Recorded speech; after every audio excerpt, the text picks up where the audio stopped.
যা জোগাল আছে সব পুড়ে গেছে, ওই জন্য ওই জায়গায় টাল দিয়ে রাখছে। এখন আইসা কোনো মাল সামানা বার করতে পারি নাই, খালি সুটকেরি লয়ে বাইরে গেছি।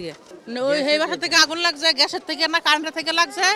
লাগার পরে দিকে আগুন বার হয়েছে। পরে আমরা বাড়িওয়ালার ফুলারে বলতেছি, মামা আগুন লাগছে, এলে গোসল করলে। পরে আগুন এন্দা পানি দিতেছে, হেরা হেন্দা পানি দিতেছে, আগুন নেবে না। পরে কান্টার তারা ধরে গেছে, কান্টা ধরে করে আমরা বাসার মধ্যে ফিরে গেছে। পানি দেওয়া অনেক চেষ্টা করছে, কিন্তু আসলে মানুষ তো ওরকম মোটর ছাড়া তার পানি দিতে পারবে না হাতে। আর ওই টাইমে মানুষ তো জানতো না, অনেকে ঘুমায় থাকে, অনেকে কাজে কর্মতে ব্যস্ত ছিল। আমরা যেন অফিসে ছিলাম, আমরা অফিস থেকে সুন্দর ছুটে আসলাম, কিন্তু যেটুকু আমরা সম্ভব ওইটুকু আমরা পারছি।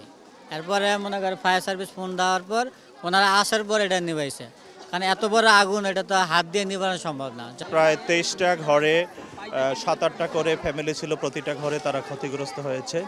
তো ক্ষয়ক্ষতির প্রাথমিক বিবরণী আমি আমার কর্তৃপক্ষকে পাঠিয়েছি। আমরা খুব দ্রুত কম্বল এবং শুকনো খাবারের ব্যবস্থা করতেছি। তবে আনুমানিক একটা ধারণা আছে, শর্ট সার্কিট হওয়ার সম্ভাবনা আছে। তারপরও দেখা গেছে আমরা একটু এটারে পর্যালোচনা করে দেখে পাবো, বিস্তারিত বলতে পারবো যে কোথাও আবার আগুন আবার লাগে কিনা, যার জন্য এটারে টিন উঠাইয়া তো দেখি কোথাও আগুন আছে কিনা, এটা নিয়ন্ত্রণে নিয়ে আসার জন্য পুরোটাই করতেছি।